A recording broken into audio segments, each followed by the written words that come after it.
அருட்பெருஞ்சோதி அருட்பெருஞ்சோதி தனிப்பெரும் கருணை அருட்பெருஞ்சோதி.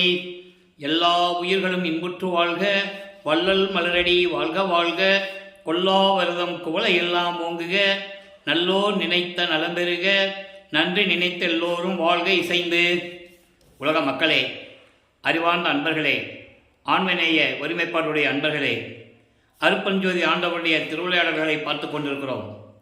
அருட்பெருஞ்சோதி ஆண்டவர் இந்த பிரபஞ்சம் தோன்றிய காலத்திலிருந்தே எவ்வளவோ திருவிளையாடல்கள் செய்திருந்தாலும் கூட கலியுகத்தினுடைய கடைசி திருவிளையாடல் மிகவும் முக்கியத்துவம் வாய்ந்தது.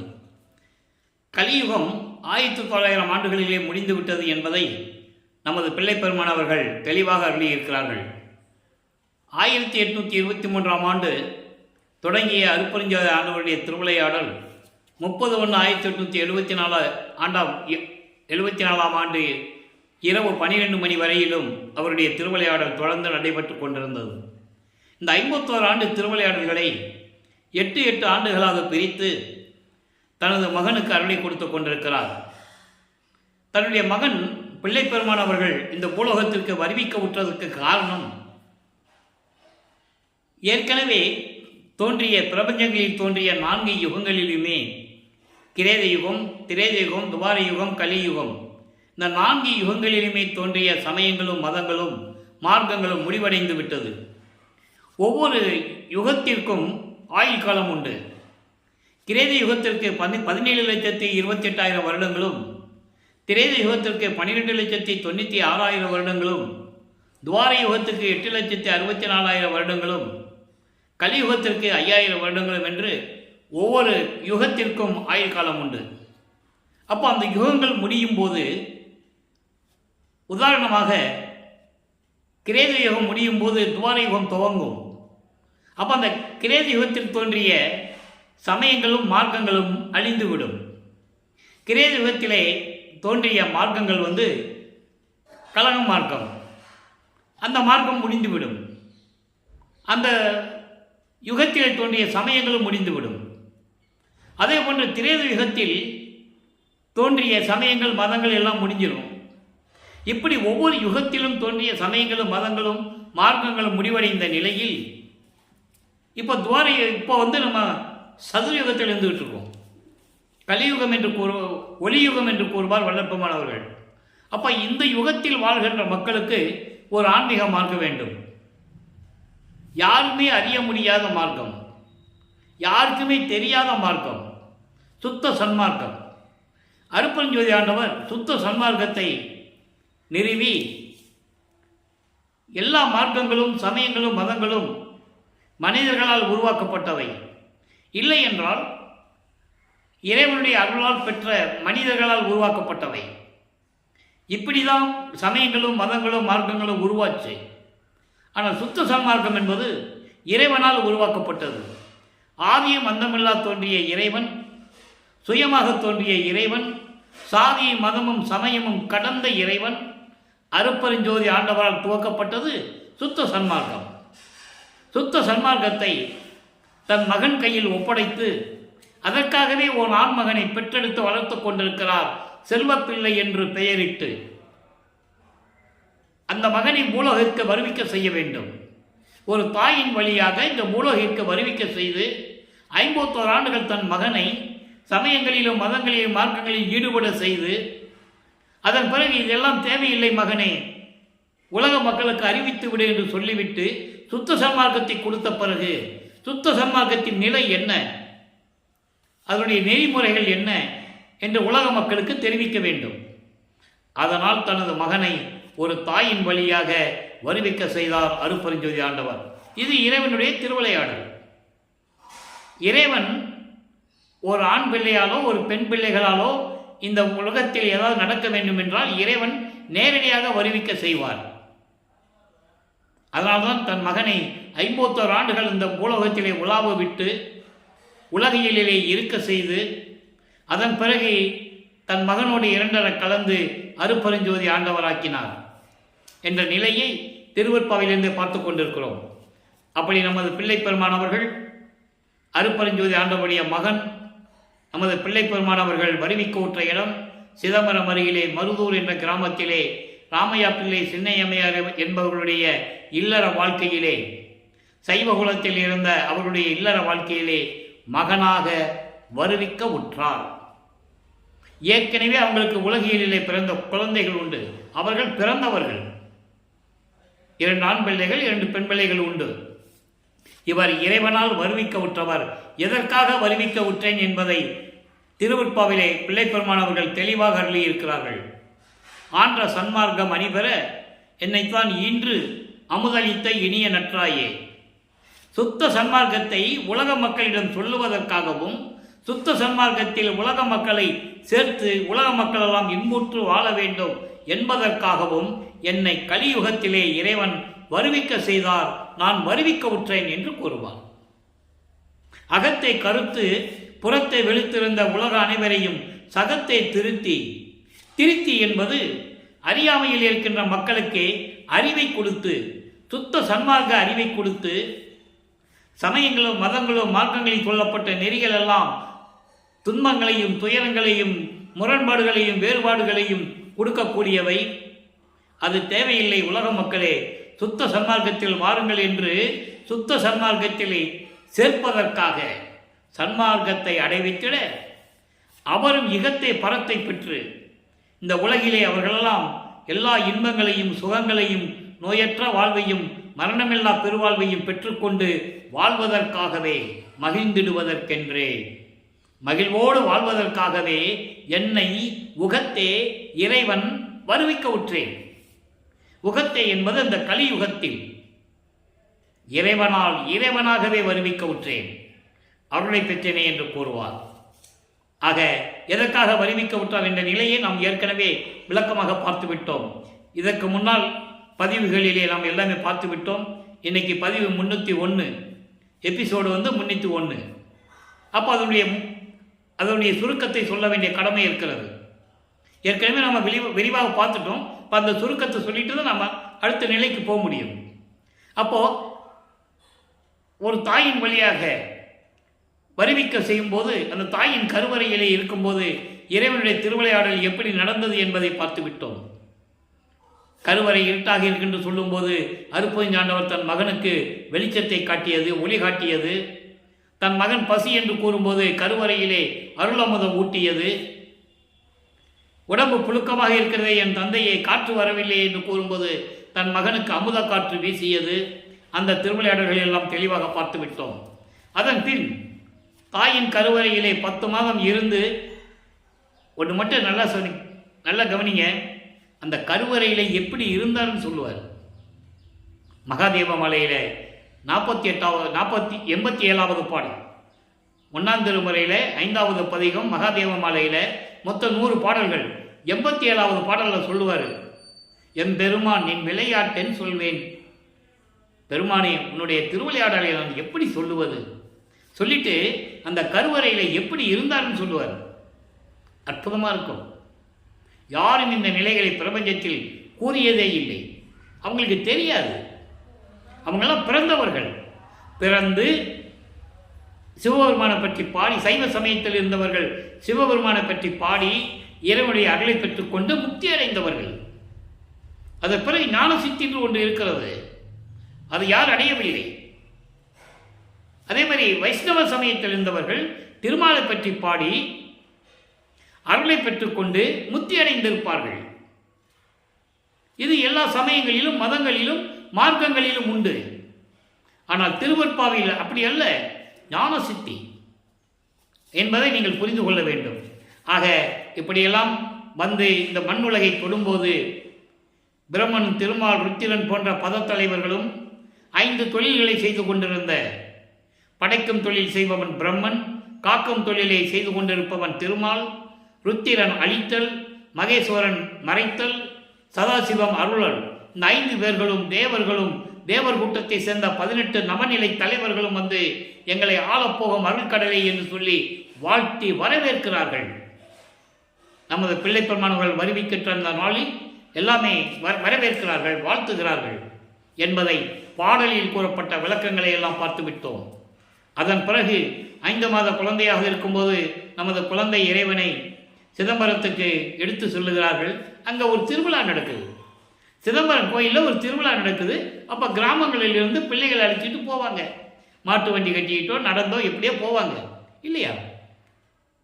இந்த நிகழ்வுகள் நடக்கும்போது அங்கே தன் மகனுக்கு அருட்பெருஞ்சோதி ஆண்டவர் சுயரூபத்தை வெளியாக வெட்ட வெளியாக சிதம்பர ரகசியத்தை காட்டுகிறார்.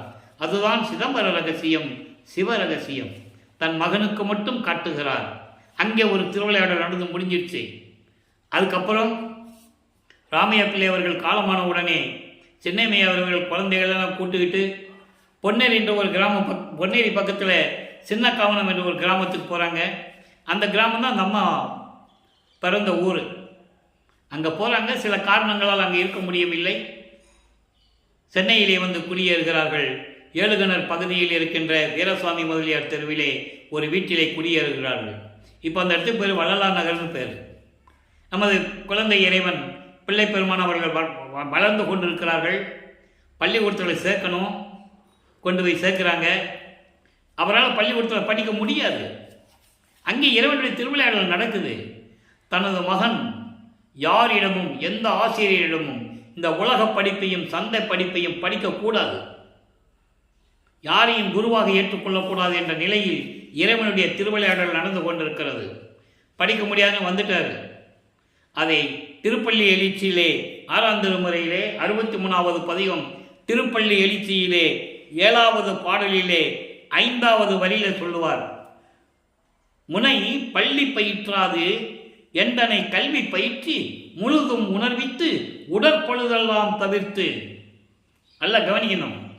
அந்த நிகழ்ச்சியை, அந்த திருவிளையாடலை பாடலிலே கூறுகிறார். எல்லாம் சொல்லுவாங்க உலகில் அவர் பள்ளிக்கூடத்தில் சேர்த்தாங்க, படிக்க முடியாதுன்னு வந்துட்டாரு.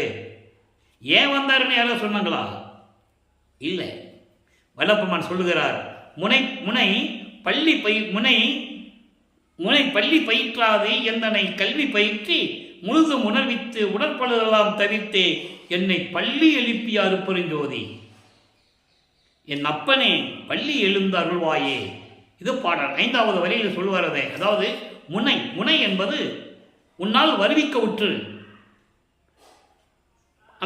அந்த பள்ளிக்கூடத்தில் சேர்க்கின்ற காலத்தில் அந்த பள்ளியிலே என்னை கல்வி கற்க விடாமல் எந்தனை கல்வி பயிற்றி, அந்த உலகியல் படிப்பு சந்தை படிப்பை படிக்க விடாமல் எந்தனை கல்வி பயிற்றி, சாகா கல்வி, எனக்கு சாகா கல்வியை கற்றுக் கொடுத்து முழுதும் உணர்வித்து இந்த பிரபஞ்சத்தின் உண்மைகளை அத்தனையும் எனக்கு உணர்வித்து உடற்பழுதெல்லாம் தவிர்த்து. உடற்பழுது என்பது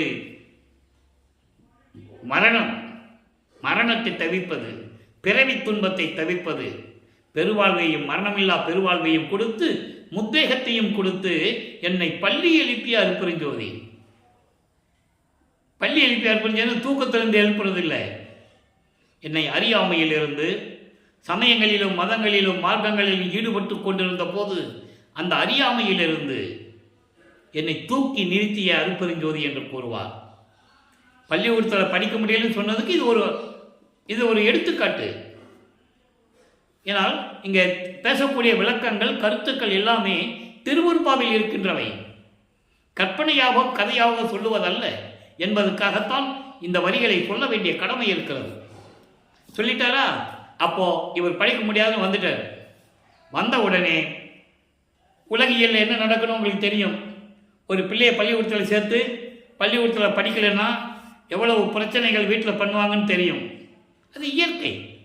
ஒரு குழந்தை படிக்க முடியல வந்துட்டால் பெற்றவங்க கஷ்டப்படுவாங்கல்ல. உலகியலுக்காக நல்லா புரிஞ்சுக்கணும். அப்போ வல்லப்பமானவர்கள் நமது பிள்ளை பெருமானவர்கள் அவர் ஏன் பிறந்தோம் இப்படியெல்லாம் வந்து பிறந்துட்டோமே தான் நினச்சிட்டு இருப்பார். அவர் யாருன்னு அவருக்கே தெரியாது. ஆக இந்த 8 பிரிக்கிறார்கள். 6 48 51 ஆண்டுகளை பிரிக்கிறாரு. முதல் 8 எந்த விதமான அருளும் கிடைக்க முடியாமல் நமது பிள்ளை பெருமான் அவர்கள் தவித்துக் கொண்டிருக்கிறார். அப்போ அவருக்கு ஒரு தனிமையான இடம் தேவைப்படுகிறது. அப்படி அந்த இடம் தான், அப்படி தனிமையான ஒரு இடம் வேணும்னு போனதுதான் கந்தகோட்டம் என்ற அங்கே ஒரு முருகன் கோயில் இருக்கு. இப்போ அது பூக்கடைன்னு சொல்லுவாங்க, அந்த பக்கத்தில் இருக்கு. அங்கே போய் தனிமையில் உட்கார்றது, அங்கே வர்றவங்க போகிறவங்களாம் என்ன ராமலிங்கம் பள்ளிக்கூடத்தில் படிக்க முடியாதுன்னு சொல்லிட்டியாமே ஏன்பா அப்படின்லாம் கேட்குறது, இந்த நிலைகள்லாம் அங்கே தொடர்ந்துக்கிட்டு இருக்குது. அப்போது சரி ஏதாவது ஒரு பாட்டு பாடு முருகனை பற்றின்னு சொல்லும்போது முருகனை பற்றி பாடுகிறார். இது 8 ஆண்டுகளுக்குள் நடக்கிறது. வருவிக்க விட்டு 8 ஆண்டுகள் வரைக்கும் நடக்குது. 9வது ஆண்டில் 2வது எட்டில் அடியெடுத்து வைக்கும்போது ஆண்டு 6 3 ஆண்டில் ஆட்கொண்ட அருள்கடலை என்று கூறுவார். ஆரோடு 3வது ஆண்டிலே என்னை ஆண்ட கருணையின் கடலை என்று கூறுவார். ஆக 9வது ஆண்டில் இறைவன் தன்னை ஆட்கொண்டதை தெளிவாக கூறுகிறார் நமது பிள்ளை பெருமானவர்கள் என்பதை நீங்கள் புரிந்து கொள்ள வேண்டும்.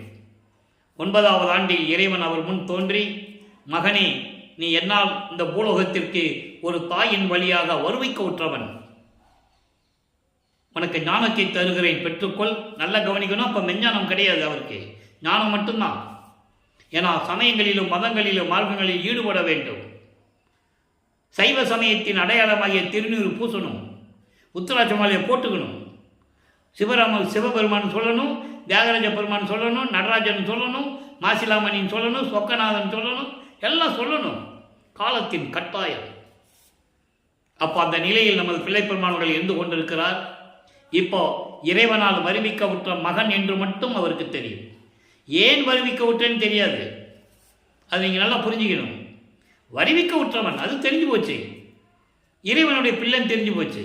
அப்போ யாருக்கும் சொல்லவும் முடியாது, அதை சொல்லவும் கூடாது. அது தேவ ரகசியம், சொல்லவும் கூடாது. ஏன்னா அப்படி கண்டிஷன் போட்டு தான் அவர் உலகத்துக்கு வராரு. அதுக்கான பாட்டு இருக்குது, அந்த பாட்டுடைய விளக்கத்தை நம்ம ஏற்கனவே பார்த்துட்டோம். அப்போ இந்த நிலையில் இருக்கும்போது அவர் சிவபெருமானிடம் முறையீடு செய்கிறார். சிவபெருமான் தான் இறைவன், சைவ சமயத்தின் தலைவன் என்று சொல்லி சிவபெருமானிடம் முறையீடு செய்கிறார். 1ஆம் திருமுறை உருவாகிறது. திருவருள் முறையீடு என்ற பதிகத்திலிருந்தே பார்த்து கொண்டிருக்கிறோம். அது 232 பாடல்கள். அத்தனை பாடலுடைய விளக்கங்களை நாம் தெளிவாக பார்த்து விட்டோம். அதிலே மொத்தம் 8 பதிகங்கள். 8 பதிகங்களிலும் இருக்கின்ற பாடல் விளக்கங்களை நாம் பார்க்க வேண்டும். ஆனால் ஏற்கனவே மகாதேவ மாலை 100 பாடல்களுக்கு விளக்கம் நான் ஏற்கனவே நம்ம யூடியூப்பில் இருக்க நீங்கள் பார்த்துக்கலாம். திருவடி புகழ்ச்சியும் இருக்குது. ஆக இறைவனை பற்றி முறையீடு செய்கிறார். எந்த விதமான பலனும் கிடைக்கவில்லை. உடனே தந்தையை பற்றி பாடி பிரயோஜனம் இல்லை, தாயை பற்றி பாடுகிறார். வடிவுடைமனை பற்றி பாடுகிறார். வடிவுடைமணிக்கு மாலை உருவாகிறது. மொத்தம் 100 பாடல்கள். இன்னைக்கு 77வது பாடலை பார்க்க போகிறோம். இப்போ வல்லப்பமானவர்கள் 2வது எட்டில் இருந்து கொண்டிருக்கிறார். 16 ஆண்டுகளுக்குள் இருந்து கொண்டிருக்கிறார்.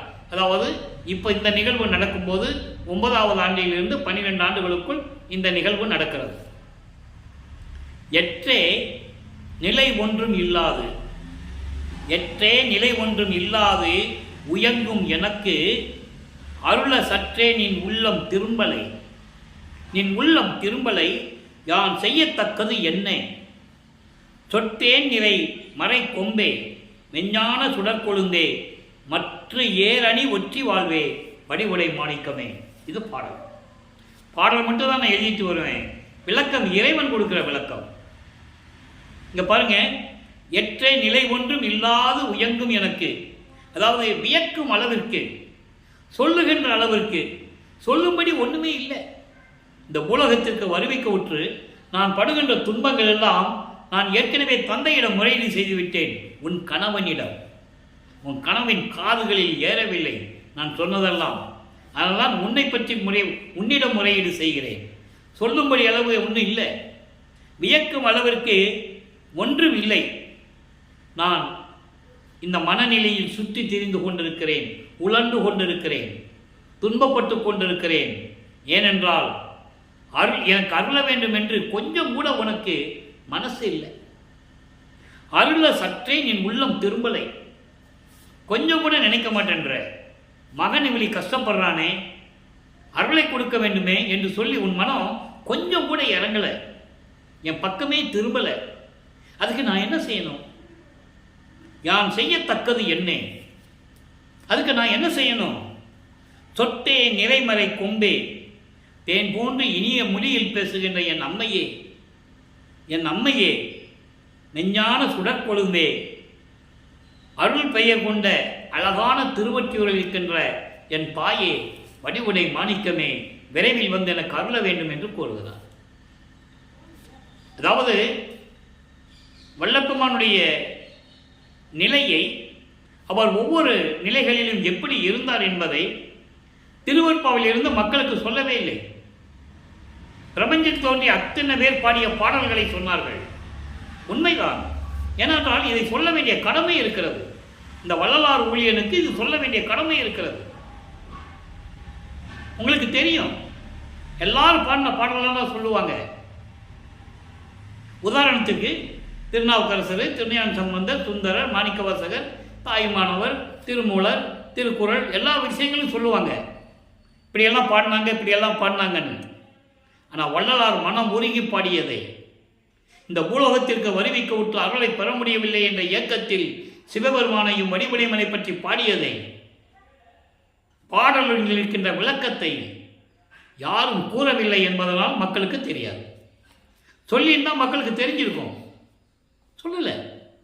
உண்மை அது, யாரும் மறுக்க முடியாது. அப்போ 12 ஆண்டுகள் வரைக்கும் வருவிக்க உற்று நமது குழந்தை இறைவன் பிள்ளைப்பெருமானவர்கள் 12 ஆண்டுகள் வரைக்கும் இந்த நிலையில் இருந்து கொண்டிருக்கிறார். 13வது ஆண்டில் ஞானத்தை பெற்ற பிறகு, ஏற்கனவே ஞானத்தை பெறேன் கொடுக்கிறேன்னு சொல்லிட்டு மறைஞ்சிட்டார்ல. அப்போ அந்த ஞானத்தை பெற்ற பிறகு 13வது ஆண்டில் நமது குழந்தை இறைவன் பிள்ளைப்பெருமானவர்கள் அவர்கள் வசித்த இடத்திலிருந்து ஏழுகணர் பகுதியிலிருந்து திருவொற்றியூருக்கு நடந்து செல்லுகிறார். கால்வலிக்க நடந்து செல்லுகிறார். இறைவனுடைய மகன் என்று தெரியும். ஆனால் அவர் கால்வலிக்கு நடந்து செல்கிறார் என்றால் அந்த குழந்தை இறைவனுடைய மனது எப்படி இருந்திருக்கும் நினைச்சு பாருங்களேன். நினைச்சு பாருங்க. வெளியே சொல்லவும் முடியாது. 13 வயசு தான். நினைச்சு பாருங்க. சொல்ல முடியாது வெளியே. இறைவனுடைய பிள்ளைன்னு தெரிஞ்சு போச்சு. கால்வலிக்க நடந்துதான் போக வேண்டியது இருக்கு. போறாரு. திருவொற்றியூரிலே என்ன நடந்தது என்பதை 2ஆம் திருமுறையிலிருந்தே பார்த்து கொண்டிருக்கிறோம். 2ஆம் திருமுறை 113 பதியங்கள் 1207 பாடல்களிலே எப்படியெல்லாம் இறைவனிடம் முறையீடு செய்கிறார், மன்றாடுகிறார், கண்ணீர் விட்டு எப்படியெல்லாம் கதறுகிறார் என்பதை பாடல்களில் இருந்து நாம் பார்த்து கொண்டிருக்கிறோம். 28 பதியங்களை பார்த்திருக்கிறோம். அதனுடைய சுருக்கம். போக வேண்டியது திருவொற்றியூரில் கோயிலுக்கு முன்னால் நின்றுட்டு இறைவனை பற்றி பாட வேண்டியது ஒரு புரோஜனம் இல்லை. ஒருவேளை திருமலை வாயிலுக்கு போனால் அங்கே அருளை பெற்று விடலாம் என்று சொல்லி திருமலை வாயிலுக்கு போகிறாரு. அங்கே மாசிலாமணி மாசிலாமணி சொல்லி மனம் உருகி பாடுவார். அங்கே சிவபெருமான் பெயர் மாசிலாமணி. என்னை இந்த பூலோகத்தை வருவிக்க செய்துவிட்டு என்னை இவரையெல்லாம் அல்லல் படித்துவிட்டு துன்பப்படுத்துகிறாயே என் தந்தையே, உனக்கு இரக்கம் இல்லையா? ஏன் வந்த மகனே, எப்படி இருக்க அப்படின்னு சொல்லி ஒரு வார்த்தை கேட்குறியா? ஊமை மாதிரி நின்றுட்டு இருக்கியே, இதெல்லாம் நியாயமா தர்மமா அப்படியெல்லாம் பாடுவார். அவ்வளவு பாடலுடைய விளக்கங்களும் அப்படியே கண்ணிலிருந்து தண்ணி வரும். அப்படிப்பட்ட பாடல்கள். அதன் பிறகு திருவள்ளித்தாயத்துக்கு வருவார். அங்கேயும் ஒரு புரோஜனம் இல்லைன்னு சொல்லி திருவள்ளித்தாயத்துக்கு வருவார். அங்கே இருக்கிற சிவபெருமானை பற்றி பாடுவார். அங்கே கந்த துணியை கட்டிகிட்டு இருப்பார். அவர் கந்த துணியை கட்டிக்கிட்டு இருப்பார். அவருக்கு அவர்கள் எனக்கு ஒரு துணியை கொடு, நான் கட்டிட்டு நிற்கிறேன். ஆனால் உலக மக்கள் உன்னை இழிவாக பேசுவார்களே, உன்மேல் பழி சுமத்துவார்களே. பெற்ற மகனை, பெற்ற பிள்ளையை தெருவில் விட்டு விட்டான் என்று சொல்லி உனக்கு பழி வருமே. அந்த பழி சொல்லுக்கும் இழிச்சொல்லுக்கும் நீ ஆளாகக்கூடாது என்பதற்காகத்தான் நான் வருந்துகிறேன். நான் கஷ்டப்படுவதை பற்றி எனக்கு கவலை இல்லை. என் தந்தையாகிய உனக்கு எந்த விதமான பழி வந்துடக்கூடாது என்பதுதான் வருந்துகிறேன். அதற்காகவது நீ விரைவில் வந்து எனக்கு அருள வேண்டும் என்று கூறுவார். எந்த விதமான பலனும் இல்லை. ஆண்டுகள் ஓடிக்கொண்டிருக்கிறது. இனிமேல் திருவள்ளித்தாயத்துக்கோ திருமுல்லை வாயிலுக்கோ வருவதற்கு என்னால் முடியாது தந்தையே, கால் வலிக்கிறது, என்னால் நடந்து போக முடியவில்லை என்று சொல்லி திருவொற்றியூருக்கு வருகிறார். இப்போ 29வது பதிகம் தவத்திரும் போற்றிலே 9வது பாடல். நல்ல கவனிங்க. தவத்திரும் போற்றல் என்பது இறைவனுடைய அந்த உருவத்தை பார்த்து இறைவனுடைய அருளை போற்றி சொல்லுவது. இன்னைக்கு 9வது பாடல். துன்னும் சோம சுந்தரனார் தூய மதுரை நகர் அளித்த தென்னர் பெருமான். அதாவது துன்னும் சோம சுந்தரனார் தூய மதுரை நகர் அளித்த தென்னர் பெருமான். அதாவது புனித நகரமான மதுரை மாநகரை கட்டி காத்து கொண்டிருக்கின்ற சோமசுந்தரன், சொக்கநாதன் சொல்லுவாங்க, சோமசுந்தரன் சொல்லுவாங்க, சிவபெருமானுடைய பெயர். அப்படிப்பட்ட இறைவன் தெற்கிலே இருக்கின்ற இறைவன். தென்னர் என்பது தெற்கு திசையிலே இருக்கின்ற அந்த பெருமான் சிவபெருமான், தியாகராஜ பெருமான். அப்படிப்பட்ட உன்னுடைய திரு அழகை நான் திருவொற்றியூரிலே வந்து பார்த்தபோது உருவத்தை பார்த்து சொல்கிறேன். அப்படிப்பட்ட அந்த திரு அழகை பார்க்கும்போது, திருவொற்றியூரிலே இருக்கின்ற உன்னுடைய அழகை பார்க்கும்போது எனது உள்ளம் எப்படி இருந்தது தெரியுமா? வினைப்போம் வழி பார்த்த என்னை மறந்தேன். அதாவது உன்னை பார்த்த உடனே வினைகள் எல்லாம், இந்த வினைகளை 3 விதமாக சொல்லுவார்கள் வல்லப்பமானவர்கள். சஞ்சீதம், பிராரத்தம், அகாமியம் என்பது. சஞ்சீதம் என்பது பல பிறவிகளிலே பல யுகங்களிலே நடந்த ஊழ்வினைகள், சேர்ந்த ஊழ்வினைகள். பிராரத்தம் என்பது சென்ற பிறவியிலே நடந்தது. அகாமியம் என்பது இப்ப நடந்து கொண்டிருப்பது. இப்படி 3 வகையான ஊழ்வினைகளும் உன்னுடைய திரு அழகை பார்த்தவுடனே என்னை மறந்து நான் நின்றபோது என்னை விட்டு விலகி போய்விட்டது. என்னை மறந்தேன். அம்மா, நான் செய்த தவம் யார் செய்ய முடியும் என்று சொல்லி அவருடைய நிலையை குறிப்பிடுகிறார். ஆக 16 ஆண்டுகள் வரைக்கும் பிள்ளை பெருமான் அவர்கள் எந்த அருளையும் பெற முடியாமல் தவித்துக் கொண்டிருக்கிறார்கள். இப்போ காலங்கள் ஓடுகிறது. இப்போ 3வது எட்டில் அடி எடுத்து வைக்கிறார். 3வது எட்டு என்பது 3 17வது ஆண்டிலிருந்து 24 ஆண்டுகளுக்குள் என்ன நடந்தது? திருவெற்பாவிலே 3ஆம் திருமுறை உதயமாகிறது. அங்கே 3ஆம் திருமுறையிலிருந்து நாம் பார்த்து கொண்டிருக்கோம். 19 பதியங்கள், 235 பாடல்களை என்னென்ன விளக்கங்கள் என்பதை நாம் தெளிவாக பாடலின் மூலமாக பார்த்து விட்டோம். இருந்தாலும் அதனுடைய ஒரு சுருக்கம். இப்போ காட்சிகள் மாறுகிறது. இப்போ இறைவன் காட்சி கொடுப்பார். திருவொற்றியூர் போய் நிற்பாரா? முன்னால் அந்த இதெல்லாம் கிடையாது. இப்போ நின்ன உடனே போய் பார்த்துக்கிட்டே இருப்பார், மனம் உருகிக்கிட்டே இருப்பார், இப்படியே பார்த்துக்கிட்டு இருப்பார். அப்போ காட்சி கொடுக்குறாரு. காட்சி கொடுப்பாரே தவிர மறைந்து விடுகிறார். ஆக ஒரு படி முன்னேற்றம் நடக்கிறது. இவருக்கு ஒரு உடம்புல ஒரு தெம்பு வந்துடுச்சு. சரி, காட்சி கொடுத்துட்டார்ல, எப்படியாவது அருளை வாங்கலான்னு சொல்லி இருக்கும்போது மறைஞ்சிடுவார். இப்படி ஒவ்வொரு நிகழ்வுகளும் நடந்து கொண்டிருக்கிறது.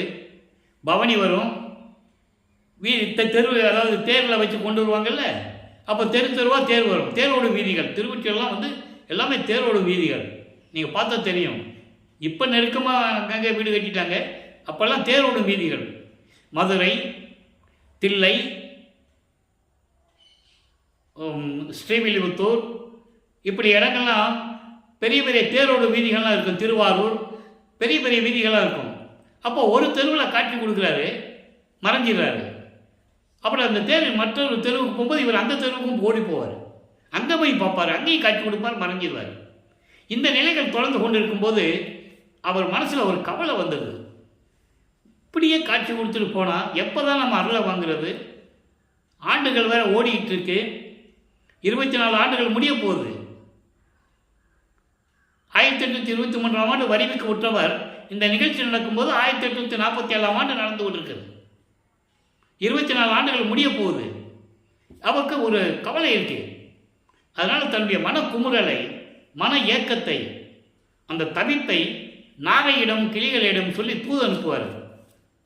தியாகராஜ பெருமான் என்ன மாதிரி பண்ணிட்டு இருக்கிறாரு, எனக்கு வந்து அருளை கொடுப்பாரா கொடுக்கலையான்னு தெரியல, நான் போனால் காட்சி கொடுக்குறாரு, மறைஞ்சிடுறாரு, என்னன்னு பேசுறது இல்லை, அதனால் நீங்கள் போய் தூது சொல்லுங்கள், என்னுடைய நிலையை பற்றி தூது சொல்லுங்கள்னு சொல்லி அனுப்புவார். அதிலேயே எந்த பிரயோஜனம் இல்லை. போன நாரையும் கிளியும் திரும்பி வராது. அதற்கெல்லாம் பதியங்களை எல்லாம் பார்த்து விட்டோம். நாரையும் கிளியும் நாட்டொரும் தூது பதியத்திலே இருக்கின்ற விளக்கங்களை எல்லாம் பார்த்து விட்டோம். அதற்கு பிறகு கடைசியாக காதல் மாட்சி 19வது பதிகத்திலே சிவபெருமான், அதாவது தியாகராஜ பெருமான் இவரை திரும்பி பார்க்காம எப்படி தெருவிழா ஓடுறாரு, இவர் பின்னாலேயே ஓடி ஓட்டத்தை பிடிக்க முடியலன்னு எப்படி சொல்கிறாரு, அங்கே இருக்கிறவங்க எப்படி இவர்கிட்ட பேசுகிறாங்க, இவர் எப்படி பதில் சொல்கிறாரு என்ற விளக்கங்களை நாம் தெளிவாக பார்த்து விட்டோம். கேட்பாங்கல்ல, ஏன்னா அங்கேயே பார்க்குறவங்க கேட்பாங்கல்ல, என்ன ராமலிங்கம் என்ன தெருவில் ஓடிட்டு இருக்க, ஒன்றுமே புரியல எங்களுக்குன்னு கேட்பாங்கல்ல, அவங்களுக்கு தெரியாது. இவர் இறைவனுடைய மகன் என்று தெரியாது, சிவபெருமான் தெருவில் ஓடுறதுன்னு அவங்களுக்கு தெரியாது, இவர் ஏன் ஓடுறாருன்னு அவங்களுக்கு தெரியாது. அதனால் பிடிச்சி கேட்குறாங்க, பாட்டில் இருக்குது. கேட்கும்போது இவர் பதில் சொல்கிறார். அவங்க சொல்லுவாங்க, கேட்கும்போது என்ன சொல்லுவார் இவர், இல்லை சிவபெருமான் ஓடினார் நான் பிடிக்க போனேன்னு சொல்லுவார். என்ன எனக்கு சொல்கிற, கலியுகத்தில் எப்போ 1847ஆம் ஆண்டு தான் நடக்குது. கலியுகம் முடிகிறது 1900 ஆண்டுகளில் தான் முடியுது. அதுக்கு நிறைய விளக்கங்கள் இருக்குது, நம்ம பின்னால் அதை பார்க்க போகிறோம். ஆனால் கேட்கும்போது இவர் பதில் சொல்லணும்ல, சொல்கிறார். நீங்கள் என்னென்னமோ சொல்கிறீங்க, பிச்சை எடுக்கிறான்னு சொல்கிறீங்க, சுடுகாட்டில் இருக்கிறான்னு சொல்கிறீங்க. எப்படி இருந்தாலும் சரி, நான் அவர் மீது காதல் கொண்டுள்ளேன், காதல் கொண்டுள்ளேன், அளவில்லாத காதல். அந்த காதலை நான் கனவில் கூட மறக்க முடியாது அப்படின்லாம் சொல்லி அந்த பதியத்தில் இருக்கின்ற பாடலுடைய விளக்கங்களே பார்த்துட்டோம். அந்த பாடல் எப்படி இருக்கும் தெரியுமா? தன்னை ஒரு பெண்ணாகவும், அதாவது தலைவியாகவும், இறைவனை தலைவனாகவும் வர்ணனை செய்து அந்த பாடல் அவ்வளோ அருமையாக இருக்கும். பாடல்கள் 4 பதியங்களையும் அந்த பாடல்கள் அப்படி இருக்கும். ஆக இந்த நிலை வரைக்கும் இறைவனிடமிருந்து எந்த அருளை பெற முடியாமல் 24 ஆண்டுகள் கடந்து விட்டது. அதன் பிறகு இப்போ 4வது எட்டு தொடங்குகிறது. 4×8 32, 25வது ஆண்டிலிருந்து 27 ஆண்டுகளுக்குள், அதாவது 32 ஆண்டுகளுக்குள், 25வது ஆண்டிலிருந்து 32 ஆண்டுகளுக்குள் அந்த 8 வருஷத்தில் என்ன நடந்தது என்பதை 4ஆம் திருமுறையில் இருக்கின்ற பாடல்களின் மூலமாக 8 பதியத்திலிருந்தும் 197 பாடலுடைய விளக்கங்களை முழுமையாக பார்த்து விட்டோம். இப்போ இன்னொரு திருவிளையாடல், முக்கியமான திருவிளையாடல். நனக்கொழி அம்மையாருக்கு ஒரு தாலி கட்டணும்.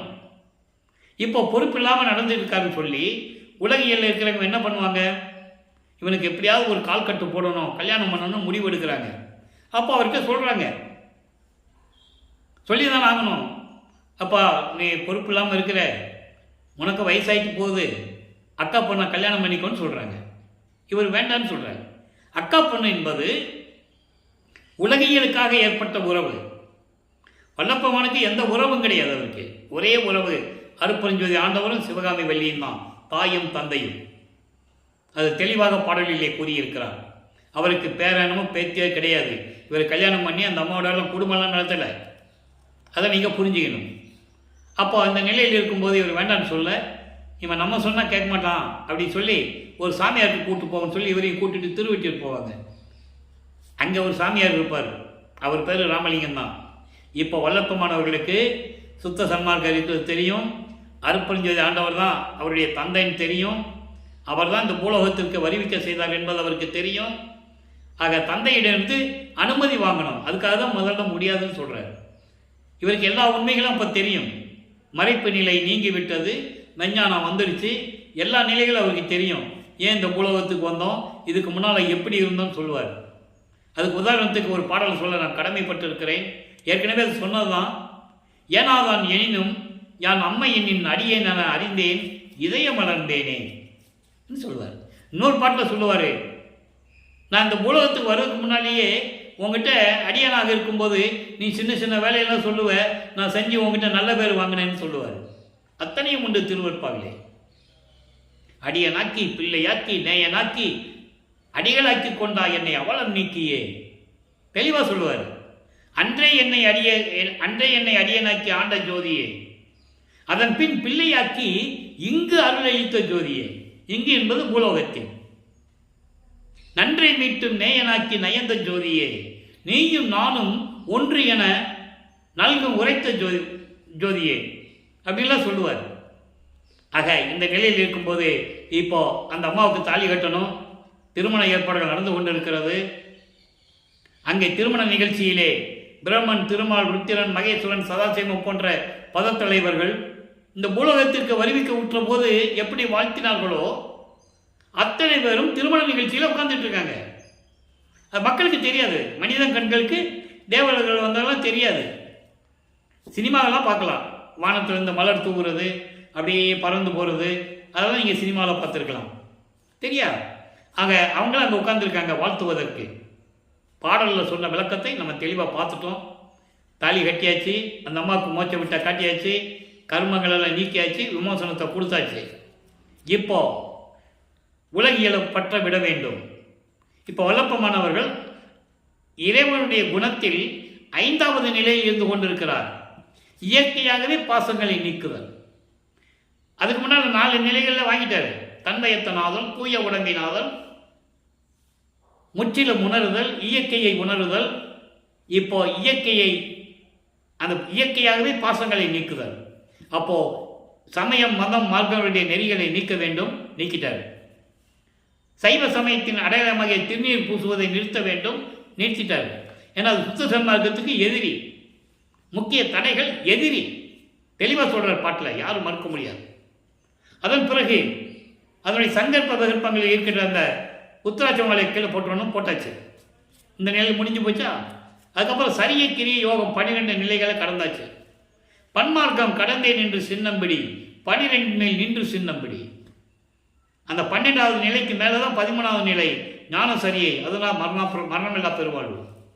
அந்த நிலையை நம்ம பின்னால் பார்க்க போகிறோம். ஆக இதெல்லாம் விட்டாச்சு. தத்துவங்களையும் கடக்க வேண்டிய எல்லா சக்தியும் பெற்றாச்சு. அது அகவலிலே சொல்லுவார். ஏறா நிலை மீசை என்னை ஏற்றி எந்தனைக்கே ஆறாறு காட்டிய அருப்பெருஞ்சோதி. அதுக்கு பிறகு கடத்திய அருப்பெருஞ்சோதி சொல்லுவார். ஏறா நடுநிலை ஏற்றி என்னை ஈண்டு ஆறாறு கடத்திய அருப்பெருஞ்சோதி சொல்லிட்டாரா? அருப்பெருஞ்சோதி அட்டகத்தில் சொல்லுவார். தத்துவங்களை தனித்தனியாக கடந்தேன், தத்துவாதீத மேல்நிலையில் சித்தியல் முழுதும் தெரிந்தேன். தத்துவங்கள் கடந்தவொடனே எல்லாம் எனக்கு கிடைச்சிருச்சு. அவை மேல் சிவநிலை தெரிந்திட சென்றேன். எங்கே போனார் சிவநிலை தெரிங்க? அங்கே பறந்து போயிட்டு இருக்காரு சுத்த சிவஞான வழிக்கு. இப்போ என்ன பண்ணிட்டார்? இந்த நிலையில் இப்போ எல்லாம் விட்டாச்சு. இனிமே எங்கேயும் போகக்கூடாது. திருவொற்றியூர் கூட போக மாட்டார். கதவை சாத்தி தாப்பா போட்டார். வெள்ளை அடை அணிந்து முக்காடு போட்டு கதவை சாத்தி தாப்பா போட்டார். இப்போ இறைவன் வருகிறார். மகனுக்கு 32 ஆண்டுகள் முடிய போகிறது. நீ 19 வருஷம் பாக்கி இருக்கு. பூலோகத்திலே அவனுக்கு எல்லா அருளையும் கொடுத்துடணும்னு சொல்லி அவர் விண்ணுலகத்திலிருந்து பூலோகத்திற்கு தெருவழியாக கால் வலிக்க நடந்து வந்து எப்படியெல்லாம் அருளை கொடுத்தார் என்பதை 4ஆம் திருமுறையிலே முழுமையாக பார்த்து விட்டோம். இந்த நிலைகளெல்லாம் முடிந்த பிறகு இப்போ வல்லற்பமானவர்கள் 5வது ஆண்டில் இருந்து கொண்டிருக்கிறார். 33வது ஆண்டிலிருந்து 40 ஆண்டுகளுக்குள் என்ன நடந்தது என்பதை பாடல்கள் மூலமாக விளக்கமாக பார்த்து விட்டோம். அதனுடைய ஒரு சுருக்கம், முக்கியமான பகுதி அது. சுத்த சன்மார்க்கத்தை வாங்கணும், சாகா கல்வியை கற்றுக்கணும், எல்லா நிலைகளும் அங்கே நடக்கணும். அப்போ இவர் அண்டங்களை கடந்து பறந்து சென்று கொண்டிருக்கிறார். சுத்த சிவஞான வெளிக்கு வெளிகளை கடந்து சென்று கொண்டிருக்கிறார். பரவெளி, பரம்பரவெளி, பராபரவெளி, பெருவெளி, பெருசுகவெளி, இப்படி வெளிகளை எல்லாம் கடந்து அங்கே போயிட்டு இருக்கிறார். அங்கே போனால் அங்கே சத்தியஞான சபை இருக்கு. அப்போ தான் முதல்ல பார்க்குறாரு. எப்படி 13வது ஆண்டில் முதல்ல திருவொற்றியூருக்கு போனாரோ, நடந்து போனார். அப்போ 33வது ஆண்டில் முதல் முறையாக பறந்து அண்டங்களை கடந்து சுத்த சிவஞான வழிக்கு போயிட்டு இருக்கிறார். பாட்டில் இருக்கு. அதை தான் நம்ம பார்த்துட்டு இருக்கோம். அங்கே போனால் மகனை தந்தை வரவேற்கிறார். மகனை இந்த ஆடைகளை எல்லாம் களைந்து விட்டு புனித நீராடி புத்தாடை அணிந்து அணிகலன்கள் அணிந்து மங்கள கோலத்துடன் வருவாயாக, உனக்கு மணிமணி சூட்ட வேண்டும். 2½ நாளிகை தான் பாக்கி இருக்குன்னு சொல்லுகிறார். 2½ நாளிகை என்பது 1 மணி நேரம். ஒரு நாளிகை என்பது 24 நிமிடம். அதன்படி தந்தையின் கட்டளையை ஏற்று வந்து அங்கே போட்டிருந்த சிங்காசனத்திலே இருக்கையிலே அமருகின்றார். அங்கே தன் தந்தை அருப்பஞ்சாண்டர் மகனுக்கு மணிமுடி சூட்டி பொற்காப்பு அணிகிறார். பொற்காப்பு என்பது கையில் ஒரு காப்பு போடுறது, அது அடையாளம். அதாவது இளவரசனுடைய அடையாளம். அது ஜமீன்தார்கள், நாட்டாமைகள், மன்னர்கள்லாம் செய்வாங்க. அதே மாதிரி தன் மகனுக்கு செய்கிறார்கள். செஞ்சுட்டு சுத்த சன்மார்க்கத்தை பெற்றுக்கொள் மகனே என்று சொல்லி சுத்த சன்மார்க்கத்தை கொடுக்கிறார். இனிமேல் இது உன்மார்க்கம் என்று கூறுவார். அதனால தான் அவர் என் மார்க்கம் என்று பாடலிலே கூறுவார். சாகா கல்வியை கற்றுத்தருகிறார்.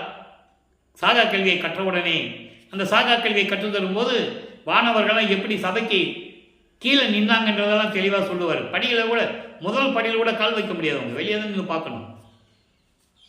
போருக்குரியவர்கள், கொலை செய்தவர்கள், காமத்தினுடைய லீலையிலே உச்சக்கட்டத்தில் இருந்தவர்கள் பாடலில் தெளிவாக சொல்லுவார்.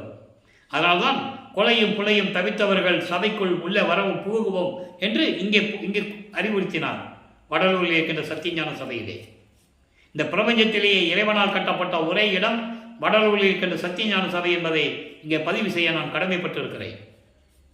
எல்லாமே கோயில் கட்டினாங்க. பூரா மன்னர்கள், ஜமீன்தார்கள், மிராசுதார்கள், பல பணக்காரங்க எல்லாம் கட்டியிருப்பாங்க. மதங்களை சேர்ந்தவர்கள் அவங்களுடைய ஆலயங்களே அவங்கெல்லாம் கட்டியிருப்பாங்க. இதெல்லாம் நடந்துகிட்டு இருக்குதானே. ஆனால் இறைவனால் அருளப்பட்டது சத்தியஞான சபை, வடலூரில் இருக்கின்ற சத்திய சபை ஒன்று தான்.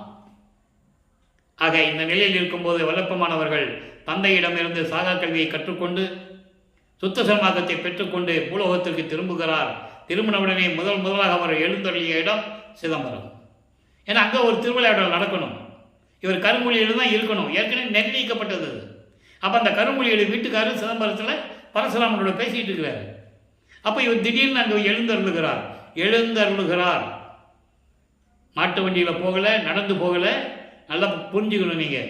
ஏன்னா உலகில் சொல்லப்பட்டதை மறுக்க வேண்டும், பாடலில் இருக்கின்ற உண்மையை சொல்ல வேண்டும். அதனால சொல்ல வேண்டிய கடமை இருக்கிறது. அப்போது அங்கே நிகழ்வுகள்லாம் நடக்கிறது.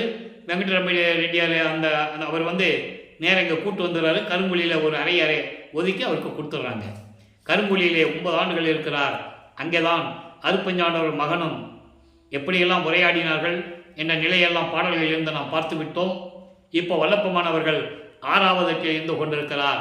6-48. அப்போ என்ன நடந்தது என்பதை இப்போ லைவில் பார்த்துட்டு இருக்கோம். இப்போ ஜீவகாருண்ய ஒழுக்கம் உருவாகணும். அதுக்கு ஒரு தர்மசாலை வேணும். ஜீவகாருண்ய ஒழுக்கம் நான் ஏற்கனவே கூறியது போல 7 பிரிவுகள் உண்டு. அதனுடைய விளக்கத்தை நம்ம பின்னால் பார்க்க போகிறோம். தர்மசாலையிலேருந்து இங்கேருந்து வல்லப்பமானவர்கள் கிளம்பி மேட்டுக்குப்பம் போகும்போது அந்த விளக்கம் உங்களை வந்துடும்.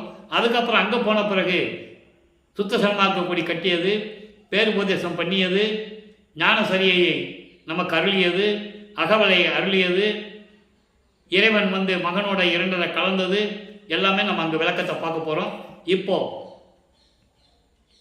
இங்கே ஏற்கனவே பார்வதி மக்களால் அளிக்கப்பட்ட அந்த இடத்துல ஒரே நாளிலே தர்மசாலையை நிறுவி 23/5/1867 அன்றைய அணை அடுப்பை மூட்டி உணவை சமைத்து பசியோடு வருகின்ற மக்களுக்கெல்லாம் பசியை போக்கிக் கொண்டிருக்கிறார். நம்மளையெல்லாம் படைத்து காத்து கொண்டிருக்கின்ற அருப்பெருஞ்சோதி ஆண்டவராகிய வல்லற்பமானவர்கள்.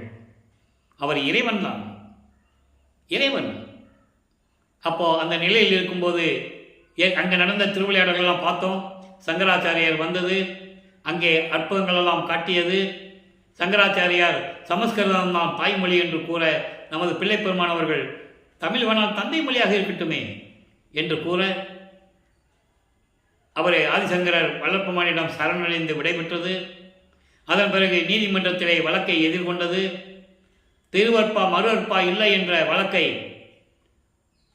நல்லபடியாக முடித்து நீதியை வென்று வந்தது. இந்த நிகழ்ச்சிகளெல்லாம் பார்த்துவிட்டோம். உத்தரஞான சிதம்பரம் மாலை எப்படி உருவானது, நடராஜபதி மாலையும் சர்க்குரி மணி மாலையிலும் இறைவன் எப்படியெல்லாம் அருளை பெற்றுக் கொண்டார் என்பதையெல்லாம் நாம் விரிவாக பார்த்து விட்டோம். அதன் பிறகு இப்போ ஞான மருந்து என்ற பதிகத்திலே 18வது பாடலை பார்க்க போகிறோம். பாடலை நல்லா கவனிங்க. எளிமையான பாடல், விரிவான விளக்கம் சொல்லிக்கிட்டே இருக்கலாம். நல்லா பாருங்க. மேலை வெளியா மருந்து, மேலை வெளியா மருந்து. மேலை வெளி என்பது சுத்த சிவஞான வெளி, கடவுள் நிலை அறிந்து அம்மையமாகக்கூடிய நிலையில் இருக்கின்ற வெளி. மேலை வெளியா மருந்து. மருந்து என்பது இறைவன், அருப்பெருஞ்சோதி ஆண்டவர். உயிர்களெல்லாம் பிடியிலிருந்து காத்து கொண்டிருக்கின்ற இறைவன், மரணமில்லா பெருவாழ்வை கொடுக்கக்கூடிய இறைவன். அதான் மருந்துன்னு சொல்றாரு. அப்போ மேலே வெளியா மருந்து, சுத்த சிவஞான வெளியிலே சத்தியஞான சபையிலே இருந்து கொண்டு திருவிளையாடல் செய்து கொண்டிருக்கின்ற இறைவன் அருப்பெருஞ்சோதி ஆண்டவர். நான் வேண்டும் தோறும் எல்லாம் விளையும் மருந்து.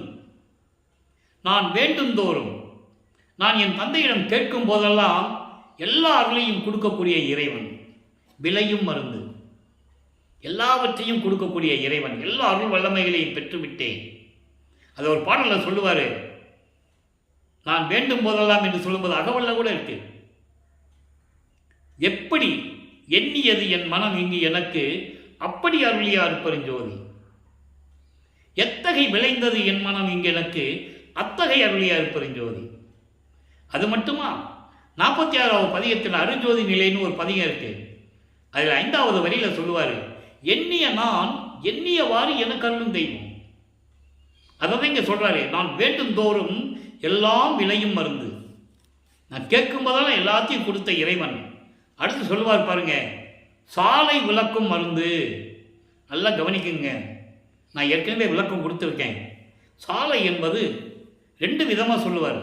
தர்மசாலையை 2 விதமாக சொல்லுவார். தர்மசாலை என்பது ஒன்று ஜீவகாருண்ய ஒழுக்கம் நடக்கக்கூடிய ஒரு இடம், பசியோடு வருகின்றவர்களுக்கு பசியை போக்கக்கூடிய இடம்.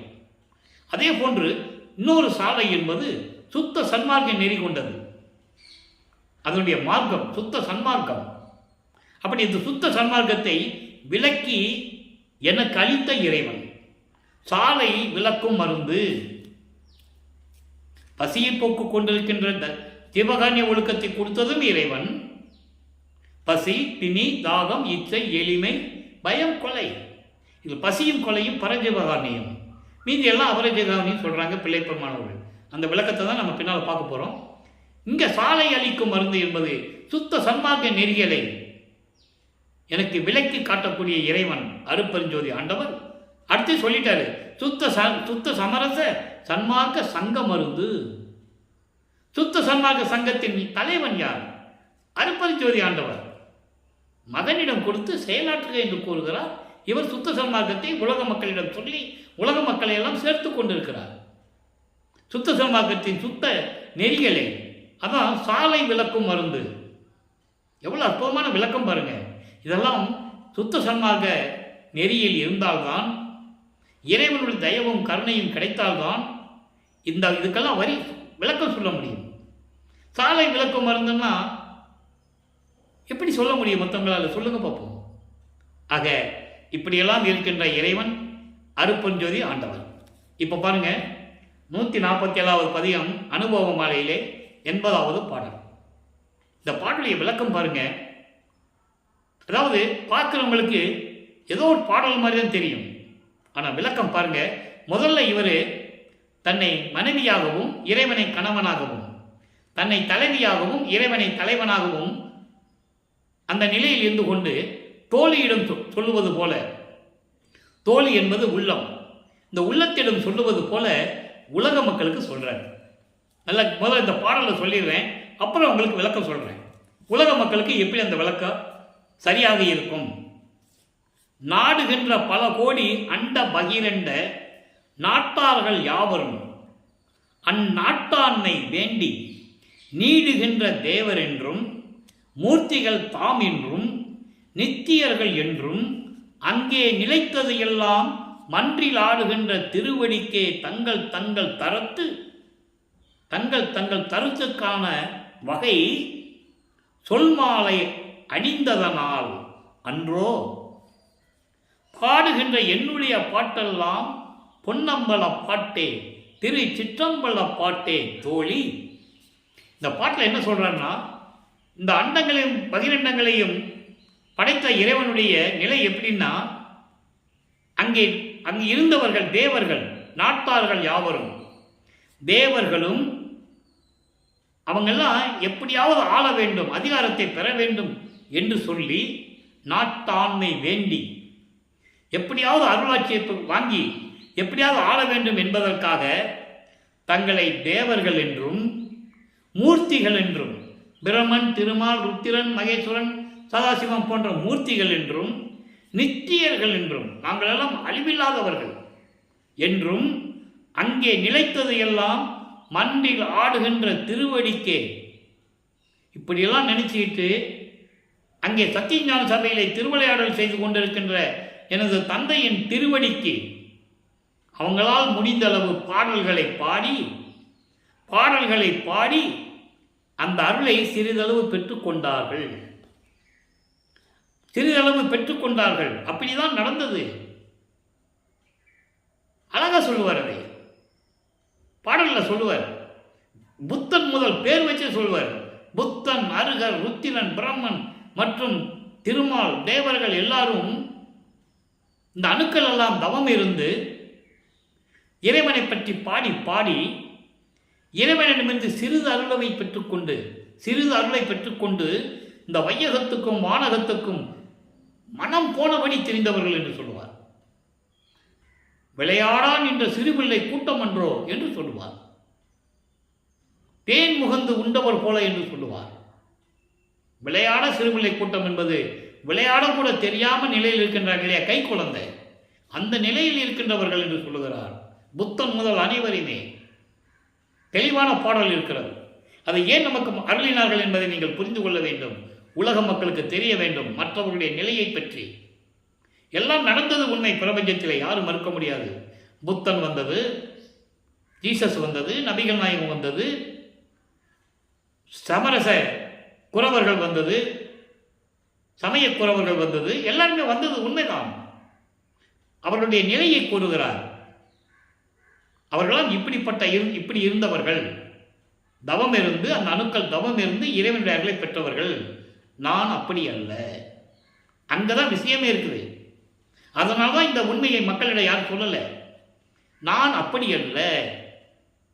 என் தந்தையினை பொற்சபையிலும் சிற்றவையிலும் இருக்கின்ற என் தந்தையினிடம் பாடி பரவசப்படுத்தி அந்த தந்தையினால் நான் வருவிக்க உற்றவன் என்று கூறுகிறார். அவங்களாம் பாடினார்கள், அருளை பெற்றார்கள், உண்மை. ஆனால் நான் அப்படி அல்ல.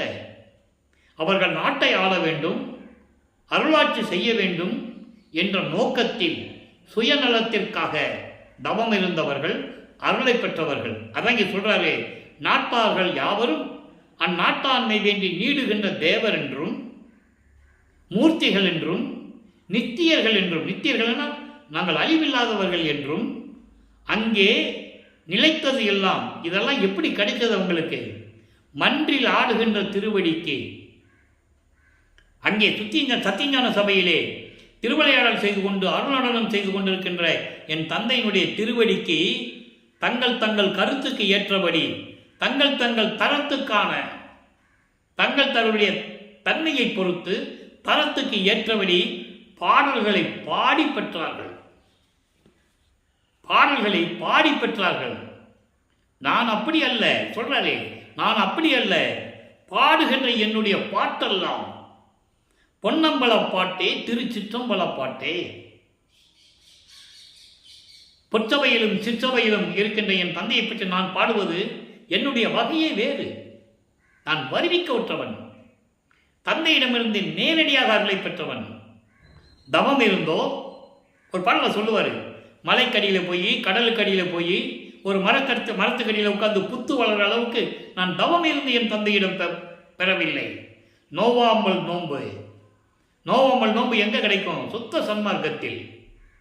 நோவாமல் நோன்பு என்னை போல் நோற்றவரும், எஞ்ஞான்றும் சாதாவரம் என்னை போல் சார்ந்தவரும், தேவானின் பேரருளை என்னை போல் பெற்றவரும் எவ்வுலகில் யார் உலர்?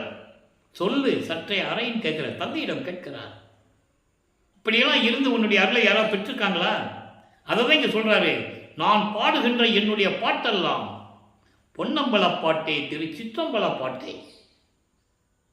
ஆக இப்படியெல்லாம் அருளை பெற்றவன் நான் என்று கூறுகிறார். அவர் சொல்லுவார், அவங்க அப்பா சொல்லுவார், தந்தையிடம் கேட்டார்ல, நீ சொல்லுன்னு கேட்பார்ல, அப்போ அவங்க அப்பா சொல்லுவார், இல்லை மகனே, உனக்கு மட்டும்தான் கொடுத்துருக்கேன். அதை அருப்பெருஞ்சோதி அகவலிலே சொல்லுவார், சாவா நிலை இது தந்தனம் உனக்கே. உனக்கேன்னு அர்த்தம், வேற யாருக்கும் கிடையாது, உனக்கு மட்டும், உனக்கே ஆவா என அருளிய அருப்பெருஞ்சோதி. எவ்வளவு பிரபஞ்சத்தின் உண்மையை அந்த 2 வரியில சொல்றாருன்னு நீங்க புரிஞ்சுக்கணும். அப்போ இந்த பிரபஞ்சத்திலே சாவா நிலை யாரு? வல்லப்பெருமான் ஒருவர் தான். ஏனென்றால் அவர் ஆண்டவராகவே இறைவனாகவே வருவிக்க உற்றவர். உலகியலிலே 51 ஆண்டுகள் இருந்து இறைவனாக இருந்தவர்.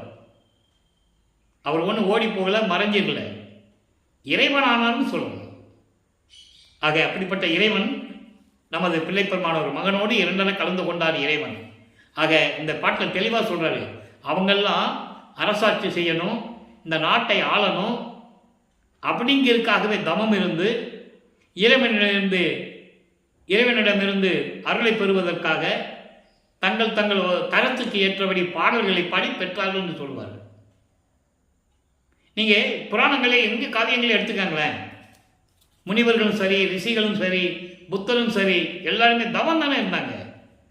தவம் இருந்து ஒளியை பெற்றுக் கொண்டார்கள் தானே சொல்லுவாங்க இல்லையா? அப்போ தான் பெற வேண்டும் என்பதற்காக, இறைவனிடந்து வரத்தை பெற வேண்டும் என்பதற்காக தவம் இருந்தவர்கள். நல்லா புரிஞ்சுக்கணும். நீங்க வல்லப்பெருமான் எல்லா நிலைகளையும் சொல்றாரு, எல்லாம் இருந்தாங்கன்னு சொல்றாரு. ஆனா அந்த நிலைகள் இருக்கும்போது இந்த நிலைகள் இல்லாமல் நான் தனிப்பட்டவன் என்று கூறுகிறார். நான் இறைவனால் வருவிக்க விட்டவன், அவருடைய மகன் என்று கூறுகிறார். நான் தவம் இருக்க வேண்டிய அவசியம் இல்லை என்று கூறுகிறார். அதான் நோவாம்பல் நோன்பு. மனதை உருக்கி சாப்பாடு இல்லாமல் தண்ணி இல்லாமல் அதை பாடல்களில் சொல்லுவார். மகாதேவ மாலையிலே அருமையாக இருக்கும். கற்பங்கள் பல கோடி செல்ல தீயினில் ஊசி மேல் காலை ஊன்றி, எப்படி சொல்வார் தெரியுமா? கீழே வேள்வி வளர்த்து மேலே ஊசி பழைய போட்டு ஒத்த காலில் நிற்கிறானா இறைவனை பார்க்கறது. பார்க்க முடியல. ஊனின்றி உறக்கமின்றி எழுந்து புலப்பட இந்த உடம்புல இருக்கிற அந்த பொன்னான உடம்பை வருத்தி எலும்பு தெரிகிற மாதிரி சாப்பிடாம தூக்கம் இல்லாமல் இருக்கிறான். அவனும் இறைவனை பார்க்க முடியலன்றாரு. அற்புதமாக சொல்லுவார் அந்த பாடலெல்லாம். நான் அடிக்கடி கூறுவது ஒன்று இந்த பாடலை. அப்படிப்பட்ட நோன்பு இல்லாமல் நான் இறைவனிடம் இந்த அருளை பெற்றவன். என்னுடைய பாட்டு வேற, மற்றவங்க பாடினது வேற. எப்படியாவது அருளை பெற வேண்டும் என்று பாடியிருப்பார்கள்.